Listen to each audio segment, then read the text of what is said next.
نحمده نصلي على رسوله الكريم اعوذ بالله من الشيطان الرجيم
نبوت ملنے سے پہلے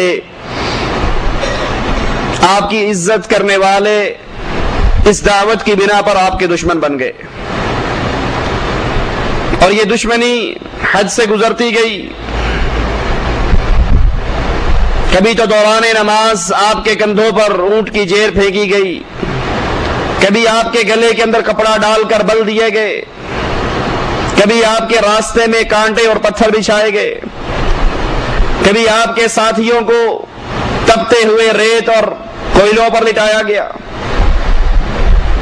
رسول اللہ صلی اللہ علیہ وسلم یہ تمام پریشانیاں، مصیبتیں، توحید کے راستے کی رکاوٹیں برداشت کرتے جا رہے ہیں۔ اللہ کی دعوت، اللہ کا پیغام وہ لوگوں تک پہنچا رہے ہیں۔ اسی مکی ایام کے اندر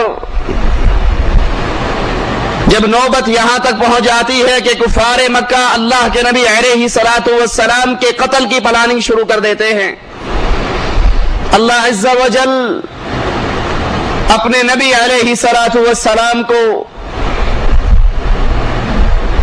مزید اپنی نشانیاں دکھانے کے لیے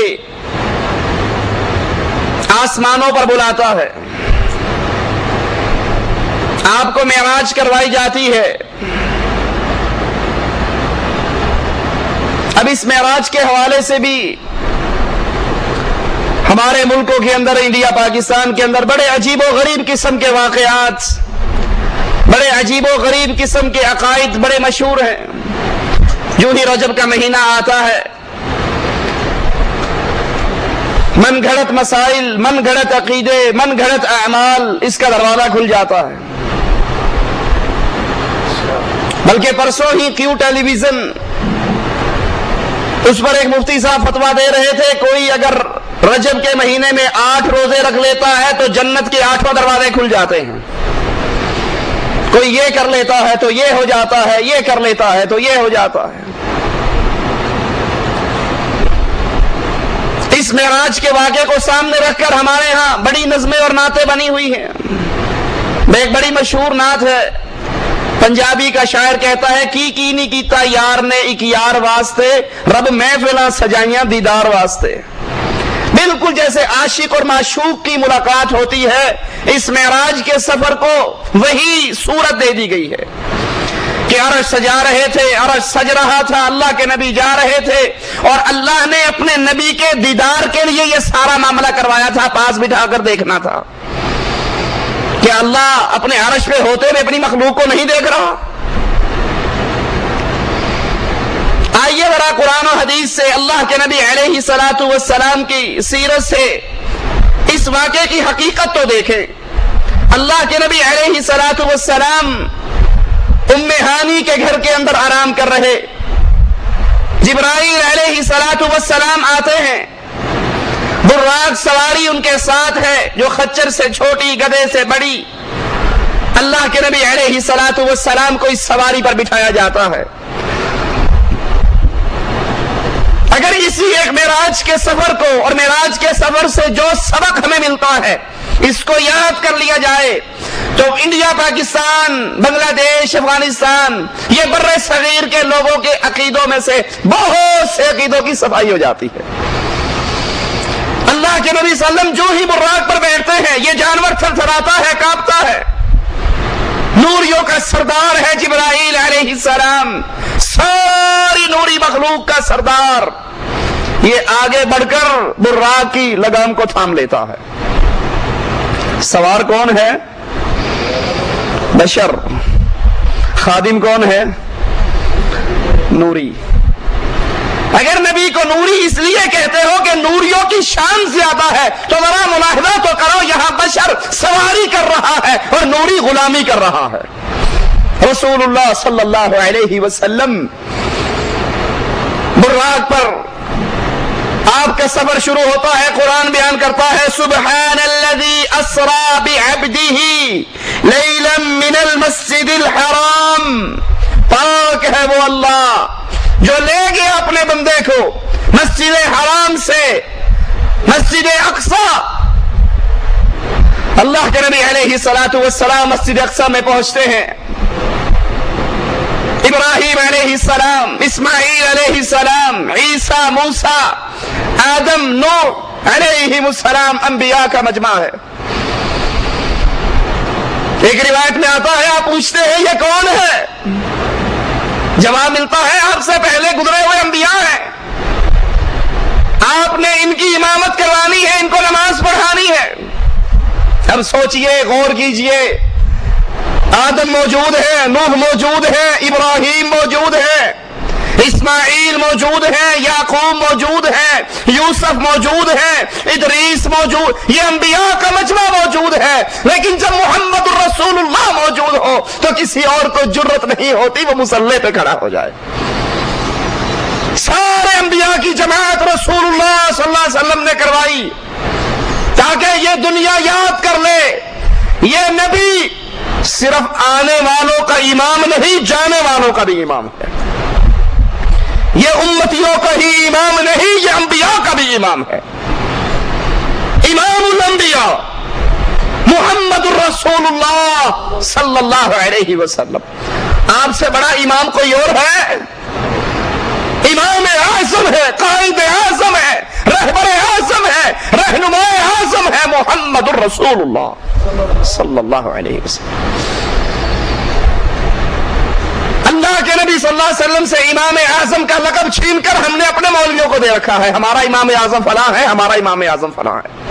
حالانکہ امام اعظم سب سے بڑے امام، جو نبیوں کے بھی امام، امتیوں کے بھی امام، وہ صرف محمد رسول اللہ صلی اللہ علیہ وسلم۔ آپ جماعت کرواتے ہیں، آسمان کی طرف سفر شروع ہوتا ہے، پہلے آسمان پر پہنچتے ہیں، پہلے آسمان کا دربان جبرائیل علیہ السلام سے پوچھتا ہے آپ کے ساتھ کون ہے؟ جواب ملتا ہے محمد الرسول اللہ ہے صلی اللہ علیہ وسلم۔ پہلے آسمان پر پہنچے، جبرائیل کہتے ہیں اللہ کے نبی یہ آپ کے بابا آدم ہیں، ان کو سلام کیجئے۔ اللہ کے نبی حضرت آدم کو سلام کرتے ہیں۔ ذرا غور کرنا ایک ایک واقعے پر، ایک ایک نقطے پر۔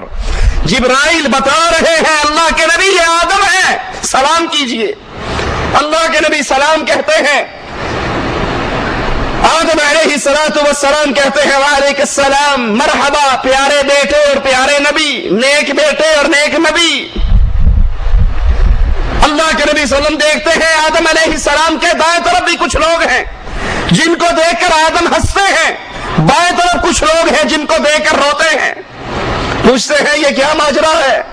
جبرائیل بتاتے ہیں اللہ کے نبی جو آدم علیہ السلام کے دائیں طرف ہیں یہ وہ آدم کی اولاد ہے جو جنت میں جائے گی، ان کو دیکھتے ہیں خوش ہوتے ہیں، اور جو بائیں طرف ہیں یہ جہنمی ہے، ان کو دیکھتے ہیں تو روتے ہیں۔ اللہ کے نبی علیہ السلام پہلے آسمان سے دوسرے آسمان پر جاتے ہیں، رسول اللہ صلی اللہ علیہ وسلم، جبرائیل ساتھ ہے، آسمان کا فرشتہ سوال کرتا ہے، جبرائیل سے پوچھتا ہے آپ کے ساتھ کون ہے؟ وہی جواب ملتا ہے کہ محمد الرسول اللہ صلی اللہ علیہ وسلم میرے ساتھ ہے۔ اللہ کے نبی علیہ الصلوۃ والسلام دوسرے آسمان پر پہنچتے ہیں. حضرت عیسیٰ اور حضرت یحییٰ ان دونوں نبیوں سے اللہ کے نبی علیہ الصلوۃ والسلام کی ملاقات دوسرے آسمان پر ہوتی ہے. عیسیٰ علیہ الصلوۃ والسلام درمیانہ قد، سرخ و سفید رنگ، بال آپ کے کھڑے ایسے جیسے ابھی نہا کر آئے ہیں. آپ ان کو سلام کہتے ہیں، یہ آپ کا سلام کا جواب دیتے ہیں، مرحبا صالح نبی، صالح بھائی. رسول اللہ صلی اللہ علیہ وسلم تیسرے آسمان پر پہنچتے ہیں. حضرت یوسف علیہ السلام سے رسول اللہ صلی اللہ علیہ وسلم کی ملاقات ہوتی ہے. آپ انہیں سلام کہتے ہیں، اور اللہ کے یہ نبی یوسف، اللہ نے ان کو حسن اور خوبصورتی کا ایک بڑا وافر حصہ عطا کیا ہے. رسول اللہ صلی اللہ علیہ وسلم چوتھے آسمان پر پہنچتے ہیں. دربان آسمان کا جبرائیل علیہ السلام سے وہی باتیں دہراتا ہے، آپ وہی جواب دیتے ہیں. یہاں چوتھے آسمان پر رسول اللہ صلی اللہ علیہ وسلم کی ملاقات حضرت ادریس علیہ السلام سے ہوتی ہے. اللہ کے نبی پانچویں آسمان پر حضرت ہارون علیہ السلام سے ملاقات ہوئی. آپ نے سلام کہا، انہوں نے جواب دیا، مرحبا پیارے بھائی اور پیارے نبی. رسول اللہ صلی اللہ علیہ وسلم چھٹے آسمان پر پہنچتے ہیں، اور یہاں آپ کی ملاقات موسیٰ علیہ السلام سے ہوتی ہے. آپ سلام کہتے ہیں، حضرت موسیٰ جواب دیتے ہیں. جب اللہ کے نبی آگے بڑھتے ہیں تو موسیٰ علیہ السلام رونے لگ جاتے ہیں. جبرائیل علیہ السلام پوچھتے ہیں کیا ماجرا ہے؟ وہ کہتے ہیں یہ نبی مجھ سے بعد میں آنے والے، لیکن اس کی امت میری امت سے زیادہ ہوگی، اور اہل جنت کے اندر بھی اس کی امت کی تعداد باقی نبیوں کی امتوں سے زیادہ ہوگی. یہ سوچ کر میں خوشی سے میرے آنسو نکلتے ہیں. رسول اللہ صلی اللہ علیہ وسلم ساتویں آسمان پر پہنچتے ہیں. اللہ کے نبی علیہ السلام کی ملاقات حضرت ابراہیم علیہ السلام سے ہوتی ہے. ابراہیم بیت معمور جو فرشتوں کی مسجد ہے، اس کا ٹیک لگا کر بیٹھے ہوئے. یہ وہ مسجد ہے جس کے بارے میں رسول اللہ صلی اللہ علیہ وسلم نے فرمایا بیت معمور میں روزانہ 70,000 فرشتہ نماز پڑھتا ہے، لیکن سنو، جو فرشتہ ایک نماز پڑھ لیتا ہے دوبارہ قیامت تک اس کا نمبر ہی نہیں آتا. اتنی بڑی تعداد اللہ کے فرشتوں کی. ابراہیم علیہ السلام، جبرائیل کہتے ہیں اے نبی یہ آپ کے باپ ابراہیم ہیں، ان کو سلام کیجئے. اللہ کے نبی علیہ السلام سلام کرتے ہیں. اس کے بعد آپ کو سدرۃ المنتہا پر، سدرۃ المنتہا بیری کا ایک درخت ہے.